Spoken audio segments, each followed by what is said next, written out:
श्रावण का पहला सोमवार होता है शिव तत्व का, श्रावण का दूसरा सोमवार होता है देवी तत्व का, माँ दुर्गा, माँ भवानी। आप लोगों ने शिव पंचायत, शिव महापुराण की कथा पहले बातचीत आप लोगों ने सुनी होगी, उसमें शिव पंचायत का वर्णन करा था। 5 देव, प्रथम में शिव, दुर्गा, नारायण, भास्कर देव, गणेश जी, ये सब भगवान शिव की पंचायत के अंतर्गत विराजमान होते हैं और ये 5 सोमवार का फल हमें प्रदान करते हैं।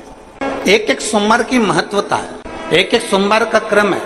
कई माताएं उस क्रम को धारण भी करती हैं, ऐसा नहीं कि कई माताएं नहीं करती हैं, सबका अपना अपना नियम होता है। कोई शिव मंदिर में जाता है तो एक अक्षत, एक चावल का दाना शिव जी को समर्पित करता है, कोई मंदिर जाता है तो एक पुष्प शिव जी को समर्पित करता है, कोई मंदिर जाता है तो एक बेलपत्र शिव जी को समर्पित करता है, कोई मंदिर जाता है तो जल समर्पित करता है। सबका अपना अपना भाव है। जैसे तुम शिव को मना सकते हो, जैसे यहाँ भगवान शंकर को रिझा सकते। और मेरा निवेदन सभी मेरी जीजियों से, मेरे जीजाओं से, मेरी बेटियों से, बेटाओं से, मेरी माताओं से, श्रावण के महीने के जितने सोमवार रहें, प्रत्येक सोमवार को शंकर जी का अगर मंदिर जा सको तो ठीक है, ना जा सको तो शिखर का दर्शन, और वो भी ना कर सको तो अपने घर में जो शिवलिंग है उस पर 3 बार, 3 छोटा सा लोटा ले लो, बड़ा लोटा ले लो, कैसा भी, 3 बार शिव जी का नाम लेकर 3 बार जल को अवश्य चढ़ाओ। जितने सोमवार पड़े श्रावण के महीने में आप 3 बार, भले 1 लोटा जल है उसी को रोक रोक कर 3 बार चढ़ाओ और 3 बार चढ़ाओ। जैसे शिव मंदिर में 3 ताली का नियम है, सावन महीने में 3 लोटा अर्थात 2 लोटा जल पर रुककर 3 बार अगर जल चढ़ाया जाता है तो ब्रह्मा, विष्णु और महेश उस जल को स्वीकार कर कर तेरे घर का भंडार भर देते।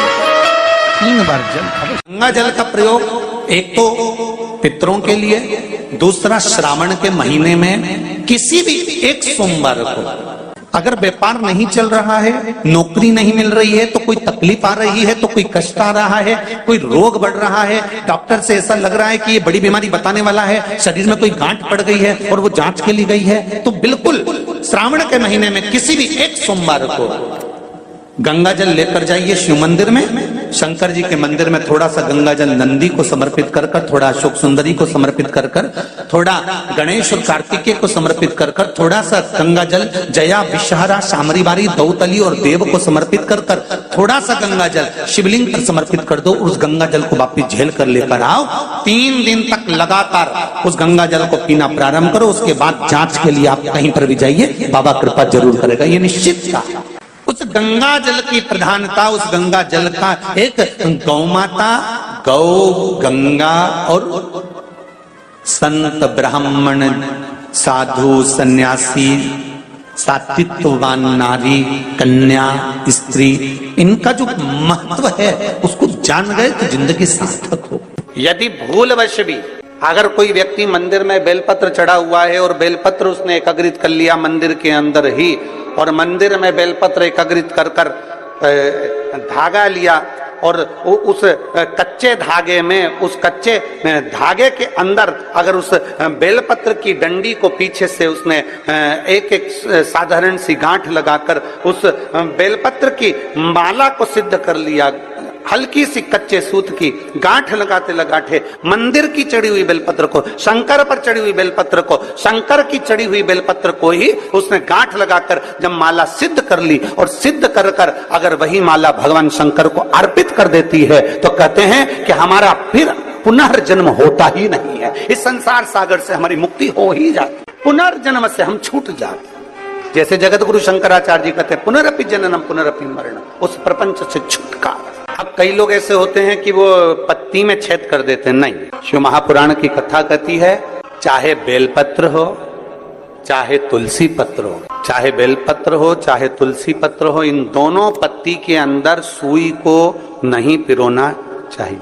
बेलपत्र के अंदर भी सुई को नहीं डाला जाता और तुलसी पत्र के अंदर भी सुई को नहीं डाला जाता, दोनों पत्र में।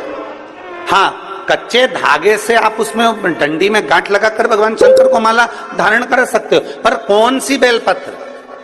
फिर से बोलो जरा जम के, कौन सी बेलपत्र? जम के आवाज आना चाहिए। जो शंकर भगवान पर चढ़ी हुई है वही बेल।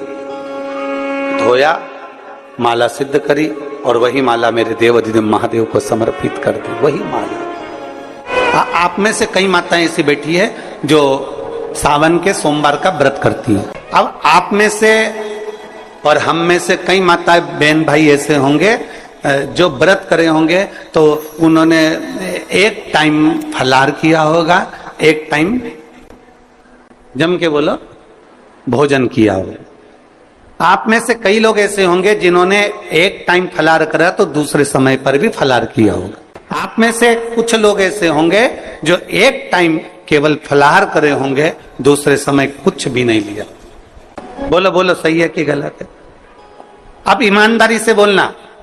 आप में से कई लोग ऐसे होंगे जिन्होंने दिन भर कुछ भी नहीं खाया होगा, केवल एक गिलास दूध, एक फल और बाबा का प्रसाद लेकर और व्रत कर लिया। आप में से कई लोग ऐसे भी होंगे जिन्होंने दोनों समय भोजन करा होगा और सवेरे नाश्ता भी किया होगा, दिन में पानी पूरी भी खाई होगी, शाम को थोड़ा भगर भी, सब खाया। अब जरा बहुत गहन चिंतन वाला विषय है, जरा ध्यान दीजिएगा।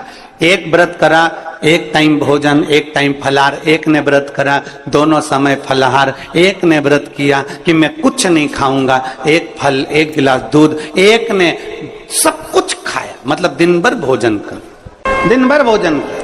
अब जो एक समय फलाहार कर रहा है वो भी शंकर का भगत है, जो एक दोनों समय फलाहार कर रहा है वो भी शिव का भगत है, जो एक फल ले रहा है और एक गिलास दूध ले रहा है वो भी शिव का भगत है, और जो दोनों समय भोजन कर रहा है वो भी शिव का भगत है। अब शंकर जी से पूछा जाए कि इनमें से तुम मुक्ति किसको दोगे, इनमें से तुम मोक्ष किसको दोगे, इनमें से सबसे पहले तुम किसकी सुनोगे, किसकी सुनोगे?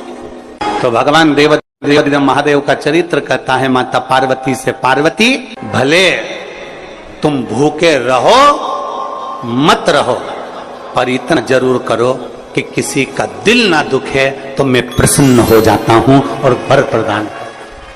तुमने व्रत किया ना किया, तुमने साधना करी ना करी, तुमने तप किया ना किया, तुमने उपास किया ना किया, पर इतना जरूर करो कि जिस दिन तुम्हारा व्रत, जिस दिन तुम्हारा व्रत है उस दिन तुम्हारे मुख से अपशब्द ना निकले, जिस दिन तुम्हारा व्रत है उस दिन तुम्हारे मुख से आड़ा टेढ़ा ना निकले, जिस दिन तुम्हारा व्रत है उस दिन तुम अपने पिता, पति और परमात्मा, इन तीन के झूठे बर्तन अवश्य घिसे, अवश्य मांझे।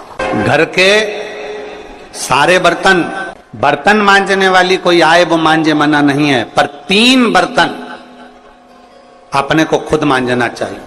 पहले नंबर पर पिता के झूठे बर्तन, दूसरे नंबर पर पति के झूठे बर्तन और तीसरे नंबर पर परमात्मा के झूठे बर्तन हमें स्वयं मांजना चाहिए, हमें स्वयं।